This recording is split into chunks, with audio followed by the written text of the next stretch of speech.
La semaine dernière, j'ai eu un appel découvert avec un prospect, un dirigeant français. On va l'appeler Thomas. C'est pas son vrai prénom, bien sûr, mais on va l'appeler comme ça. Euh, Thomas, avec une entreprise qui propose un logiciel. Je n'en dirai pas plus. L'idée, c'est pas de le pointer du doigt, mais c'est vraiment de partir d'une vraie conversation pour illustrer le sujet d'aujourd'hui. Donc, voilà le contexte. On discute, on vient au sujet de ce qu'ils ont déjà fait pour justement réussir sur le marché américain et ce qui n'a pas marché. Et là, il me dit, bah, ça fait 3 mois qu'on prospecte aux États-Unis. J'ai à peu près 3500 contacts bien qualifiés, enrichis dans notre CRM. On a envoyé des campagnes, on a relancé. Honnêtement, au total, j'ai eu 8 réponses, dont 5 pour me dire non et un qui a juste répondu lol. Bon, alors je lui demande, OK, donc avant de contacter ces 3500 personnes, heu, combien savaient que tu existais déjà? Et donc là, il me sort, «Bah non, mais c'est pour ça qu'on les contacte, non? C'est pour se faire connaître». Oui, c'est vrai, mais vous avez peut-être 2000, 3000, allez, peut-être même 5000 noms bien rangés dans un CRM, dans un fichier Excel ou autre.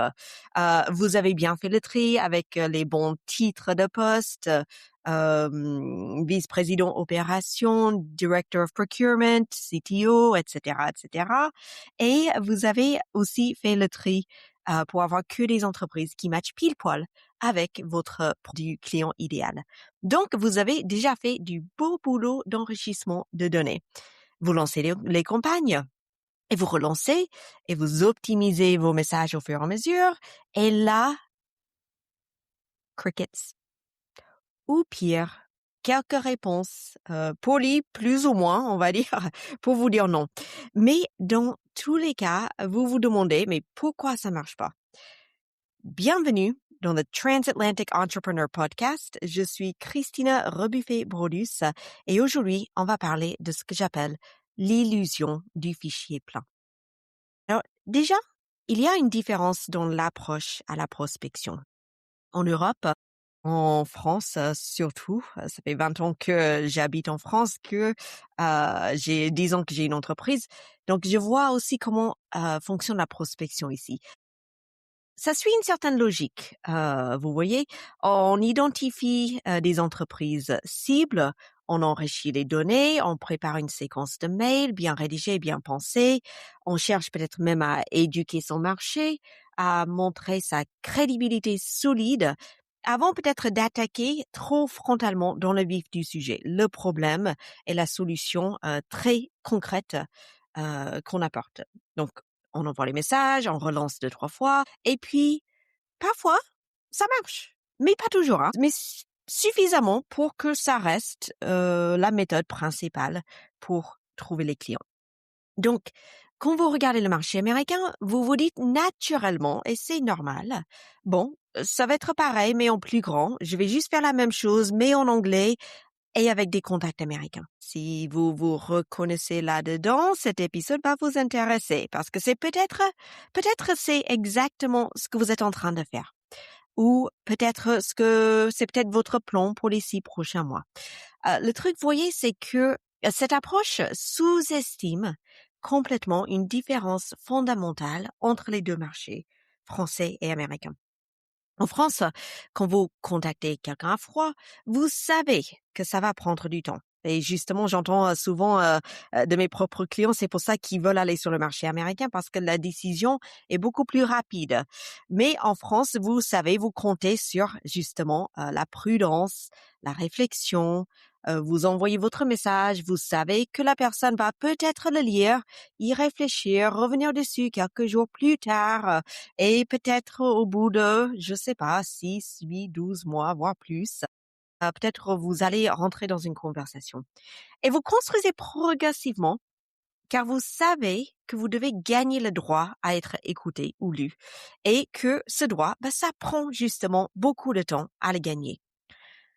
Aux États-Unis, on va prendre une image aux États-Unis. Imaginez que chaque contact que vous avez, chaque contact, c'est une maison.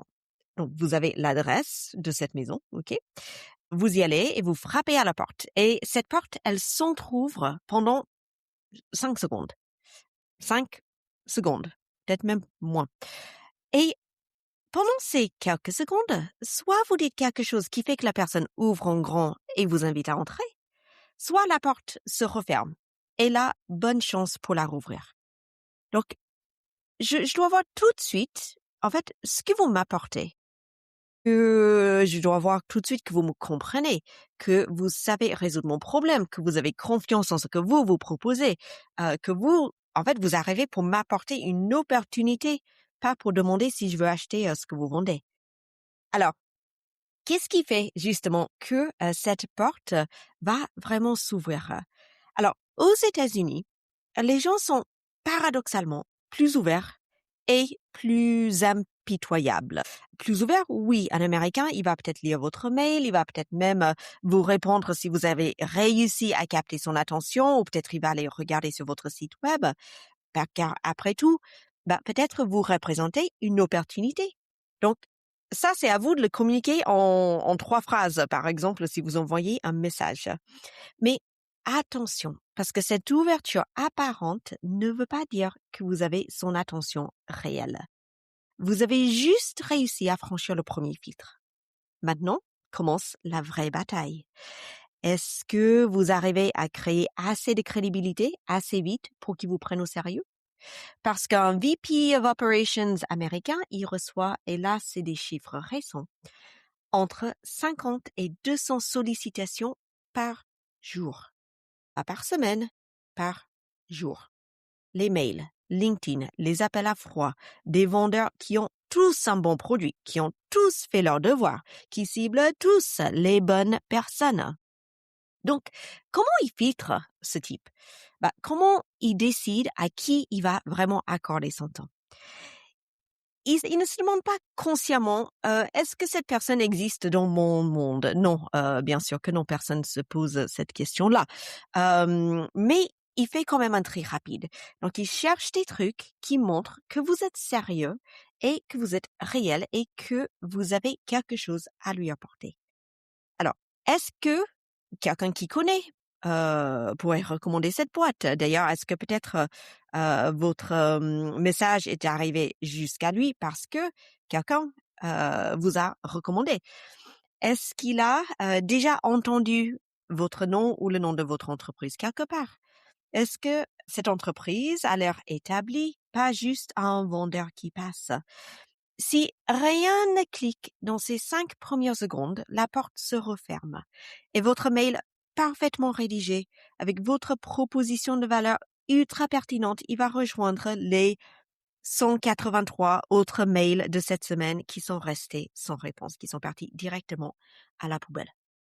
Alors bon, maintenant, la question qu'on se pose, c'est qu'est-ce qui fait que ce VP of Operations ou n'importe quel prospect américain va vraiment vous écouter? Et ce que je vois en travaillant avec des entreprises françaises qui veulent percer aux États-Unis, c'est ce qui crée la confiance, ce n'est pas d'abord votre produit. Ça peut être paradoxal. C'est pas forcément le produit en premier. C'est pas forcément les études de cas. Même si c'est très important d'en avoir et ça peut aider. Mais là, pas ici dans cette discussion-là quand vous cherchez juste à ouvrir la porte. Et c'est même pas forcément votre pitch ultra optimisé.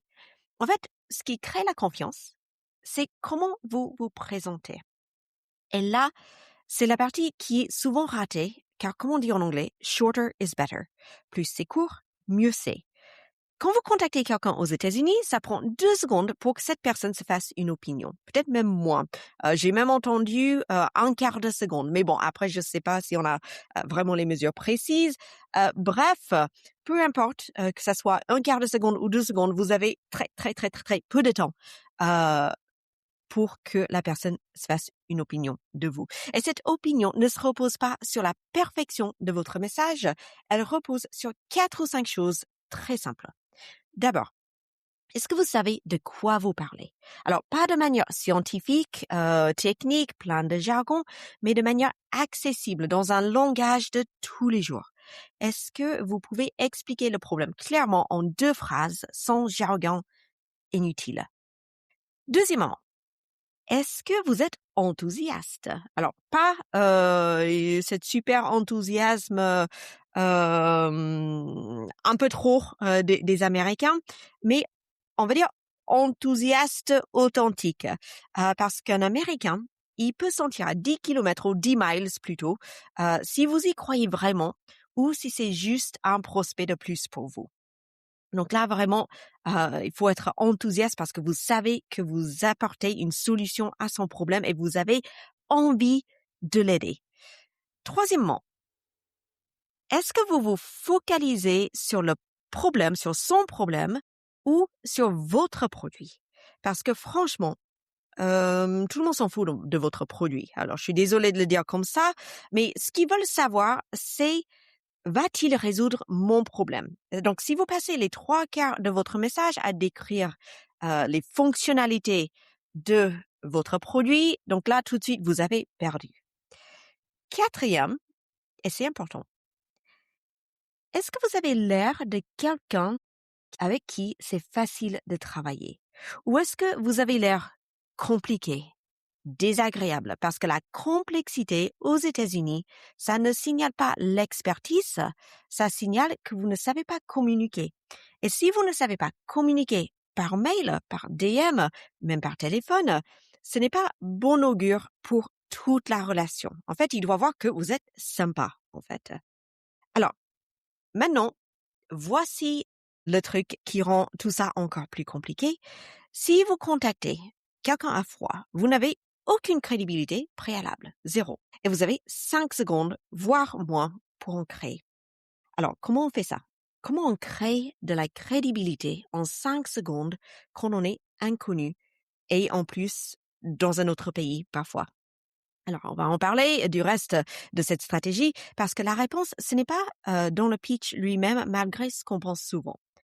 Ce que je vois souvent, justement, chez les boîtes qui signent vraiment des deals aux États-Unis dans les 6-8 premiers mois, c'est justement qu'elles ne comptent pas uniquement sur la qualité de leur mail, de leur message, de leur pitch pour créer cette crédibilité en quelques secondes. En fait, elles se demandent qu'est-ce que j'ai, qu'est-ce qui va jouer en ma faveur quand quelqu'un reçoit mon message. Et là, il y a plein de façons d'y arriver.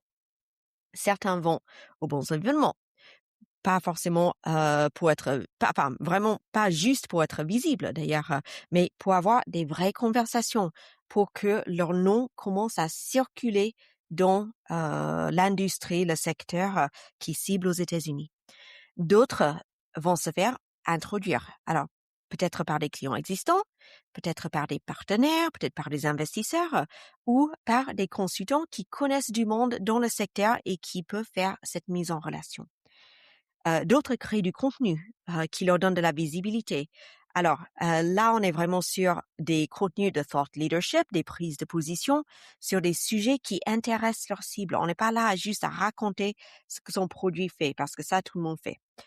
Et d'autres participent activement dans des groupes, des associations, des réseaux, mais tous ces endroits, tous ces groupes où leurs prospects passent aussi leur temps. Mais attention, et ça aussi c'est très important, vous n'êtes pas obligé de faire tout ça avant de commencer à prospecter. Ça serait même ridicule en fait de se dire non mais il faut que je crée ma stratégie LinkedIn, il faut que j'intègre des réseaux, il faut que je fasse 3 salons et puis j'ai pas les bons contacts, je peux pas prospecter parce que j'ai pas tout ça. Alors si vous démarrez sur un nouveau marché, vous ne pouvez pas attendre 6 mois pour construire votre visibilité avant d'envoyer vos premiers messages à vos prospects.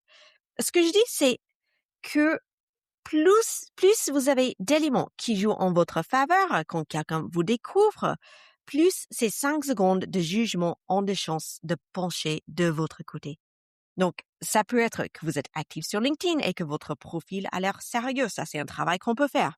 Ça peut être que votre site web montre clairement que vous êtes une vraie entreprise, pas un vendeur de vent. Et l'appel à l'action sur votre site, le seul, c'est pas juste book a demo, parce que là aussi, vous allez perdre justement des prospects. Mais ça, c'est un sujet pour un autre épisode. Ça peut être peut-être quelqu'un dont leur réseau étendu a déjà interagi avec vous quelque part, ou peut-être vous sollicitez quelqu'un que vous savez qu'ils ont un réseau aux États-Unis et vous demandez une mise en relation.